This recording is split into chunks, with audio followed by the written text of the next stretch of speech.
Do you feel like your business is stuck and it's really struggling to break through to that next level? Have you ever wondered what strategies successful entrepreneurs use to skyrocket their business to that next level? I'm going to dive into the top 10 Alex Hormozi strategies for growing your business to take it to that next level. And by the end of this video, you're going to have what you need to take your company from frustration to fortune. You ready for this? Let's dive in. Our tip number 1, focus only on high value activities. You know you're wasting lots of time. You have to identify and prioritize a list that generates the most revenue and growth for you. Let me say it again. Identify and prioritize the tasks that are focused on revenue and growth. You need to discard the others. Now, here's some obvious ones. Stop playing on your phone. Stop going through Instagram. Stop playing games. Stop wasting time taking meetings you know don't add value. Get rid of it. Cut it out and focus on those high value revenue activities. Now, some of the stuff that you'll do will be of low value, but needed. So this could be accounting, this could be invoicing, this could be some of the social media you do. You want to delegate that and automate where you can. So delegate to a VA or to an outsourced company. Once you understand what it is you need to get done and there's a process involved, get that outsourced. Automate where you can using technologies like Zapier, and leverage AI at times as well to kind of help you focus to be more successful in those high value activities. So here's a good rule of 80-20. You want to focus on the 20% of the effort that gets 80% of your revenue and try to keep that split. That way you're really focused on the things that are going to generate revenue. Now, so for example, here's an example of a task that does generate revenue. Networking, meeting better people in your network to understand how you can help them solve a problem or how you can get introduced to the right people. High value activity, spend time doing it.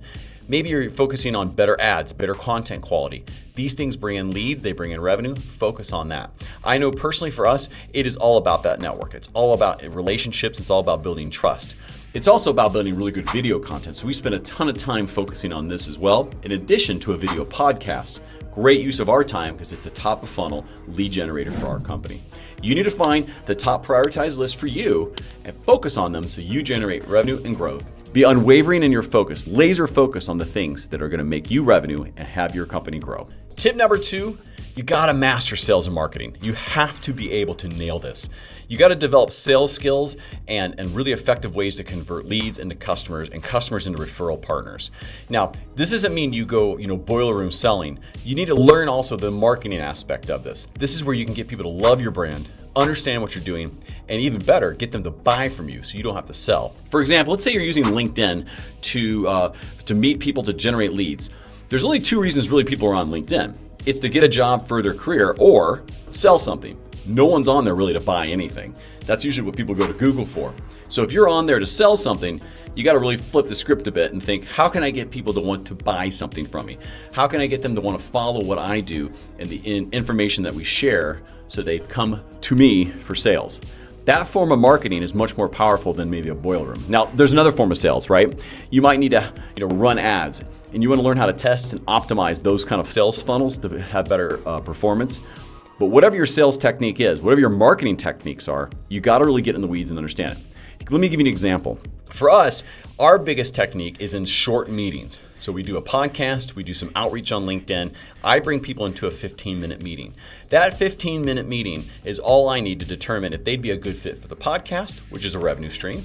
It's also top of funnel for our marketing agency. Or if they're just a person that I need to network with that I can help in good faith, so maybe they'll send some referrals to me. That 15-minute meeting took some time. It used to be an hour. I got it down to 40 minutes, then we got it down to 30 and down to 20. And now it only takes 15 minutes for me to be able to establish a relationship and a connection with somebody to understand what the next steps would be in our funnel.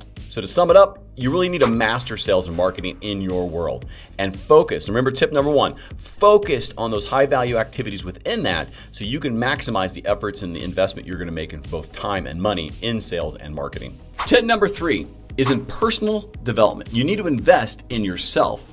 You need to really allocate focused time and resources for continuous learning and development. There's a few reasons you do this. First, it's going to keep your brain sharp, keep things interesting, and keep a perspective so you don't get too far in the weeds in your business. Remember, you want to work on your business, not in your business. So if you're not taking time to come out of your business to develop personally, you're going to get lost within it. Now, second, reach out, seek mentorship, hire a coach. Listen to industry experts, read some books. You got to gain new perspectives from those who know or those who do something different. Super important. And think about this. There's not an athlete on the planet that's really good that doesn't have a coach or a mentor, or both, or multiple coaches. So don't think you don't need one either, because you do. Here's the last part.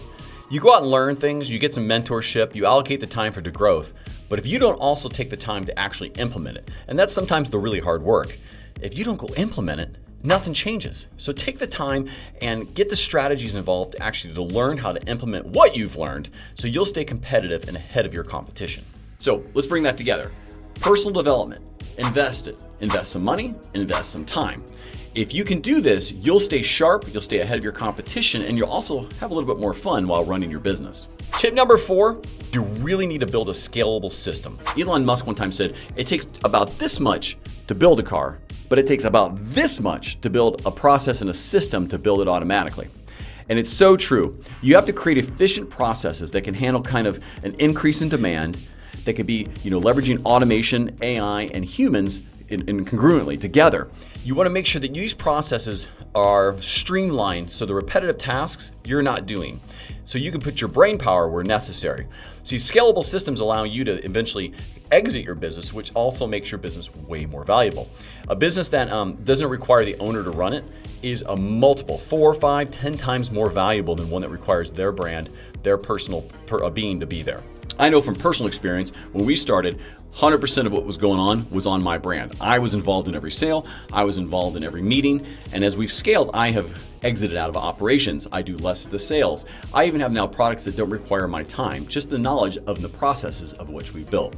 So build your offerings, your services, and your business around processes that are effective, scalable, that'll make you money over and over, and even make you money when you sleep.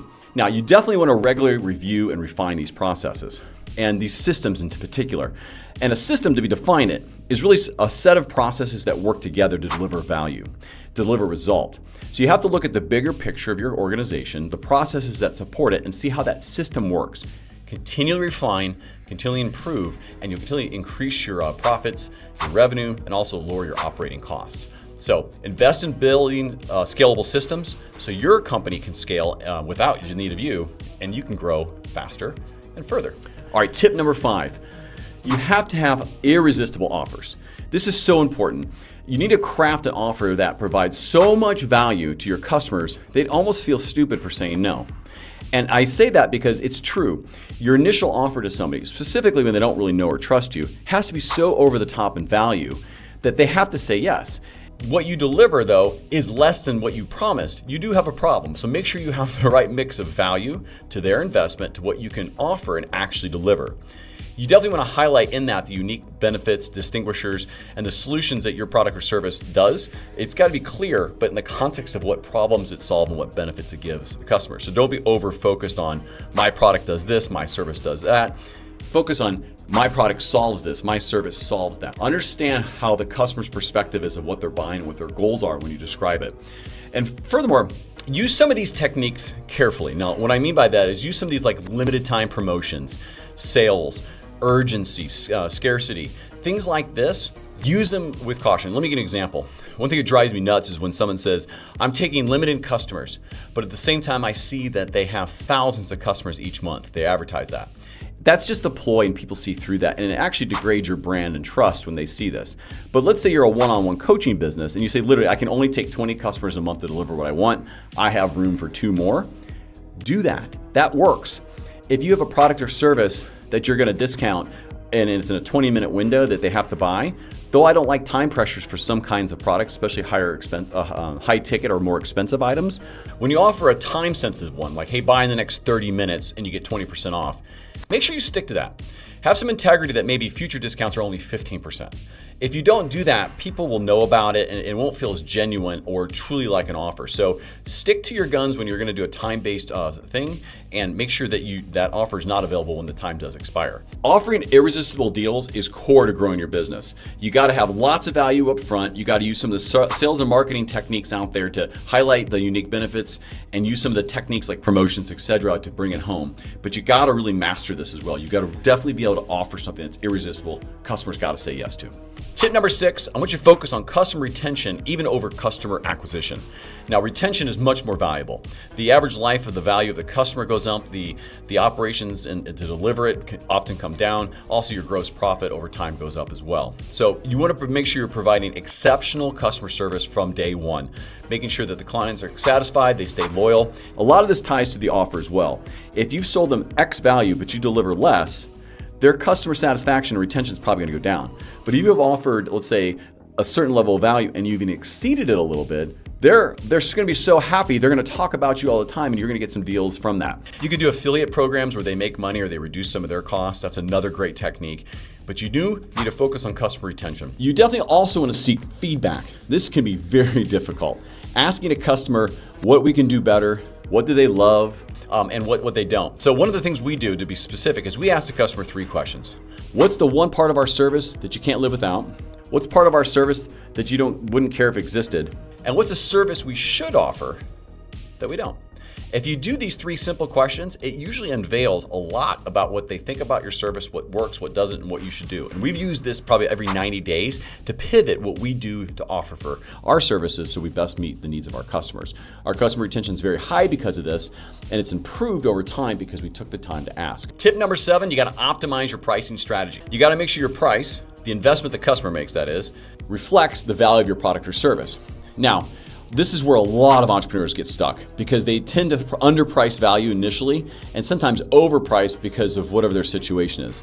You got to find the right level and you got to be always looking at it. This is something I look at monthly, if not weekly at times. Some of it's based on demand, some of it's based on what the value is in the market. But whatever you price it as, at least an initial offer, you want to make sure that price makes that value look exceptional. And any add-ons are always adding value. Now, in the background, you want to make sure that your operations are in place where you're efficient, and as the customer upsells into them something or you add more value, you're not making profit margins go super low, but you got to make sure that the perception of the value to the investment makes sense. I'll give you an example, by the way. I had a coaching program at one time and a set of services that follow with it for $2,500. I couldn't get this one customer to really buy for that. They finally did, but they took them forever. During our program, they actually canceled and upgraded to somebody else's that was $5,000 a month. So they wouldn't make the investment in our $2,500 service, but they would make it in somebody else's. And I looked at that and the value that this person was offering was off the charts. I wanted to sign up for it. So know that just because people don't pay you what you think, it just means your value's not there. They oftentimes have the money, you just haven't improved the value equation to them. So pricing strategy is super important. Not too low, not too high, but it's got to be really, really strong relative to your value. And the more value you add, the more you can ask for price. Number 8, you got to leverage social proof and testimonials. Super important. You could talk about how great you are all day long, but unless you're showcasing customer testimonials or success stories or use cases, no one really believes it. I'd even say some third-party verifications even needed because everyone knows you probably could get a fake customer review on Google. People don't truly trust lots of things unless they've been verified. So if you can do some verification to some level, by all means do it. But using case studies that are very specific, those really help. Real people on videos that check out and they can say, hey, they actually worked there, they actually did this, awesome. These are all things you have to be leveraging for social proof. Another great one is if someone writes an article about you that you didn't pay for, it's real. Someone made a summary or someone talks about what you're doing or they featured you on a TV show or something else. Great social media proofs that you should do this. You should also encourage these really, satisfied customers to refer people to you, to maybe go on stage with you for a live event. All these things speak to how you've performed in the past, which will bring in people who need to trust you before they buy. Now, this is in particular important in services. So in our business, when you're helping people through their strategy and marketing and sales, they have to trust you. Tip number 9, you got to track and analyze metrics, and not just any metrics, the ones that actually matter. So you need to identify what the key KPIs, the key performance indicators that really matter most to your business. And I'm gonna tell you what, it's probably not views and it's probably not followers. It's gonna be things like, net profit. It's gonna be customer lifetime value, lifetime gross profit on a customer. These things really matter. The cost of acquisition of that customer really matter. You got to take time probably weekly to be tracking these so when you're running ads or you're doing content, you know where the dollars are going and what the return on that investment is. You really, really have to stay on top of this. And I do recommend looking at it for an hour or whatever it takes for you weekly. That way everyone in your team and everything downstream is aligned to those numbers.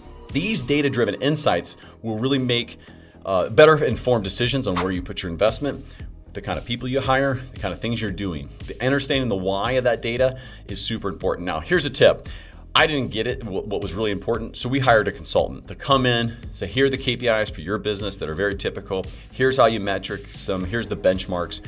Getting a little consulting sometimes is a good way so you're not guessing, thinking at your data, because you can look at the data and think it's great, but it might not actually be as well if you don't really understand it. So take some time, make sure you understand this well, train yourself, to figure it out. But tracking your data and knowing your numbers is critically important to success. Tip number 10 is by far my favorite. It is the one that I believe is most important. You have to always be expanding your network, and not for the sake of expanding it, for the sake of relevance. You need to be building a relevant network to your business, to your goals, to what you offer out there to the world to help. It's incredibly important to build these relationships just beyond a follow, giving them lots of content that helps them, meeting with people as often as possible and adding value into their lives. Take a very altruistic approach to how you build your network. Serve others.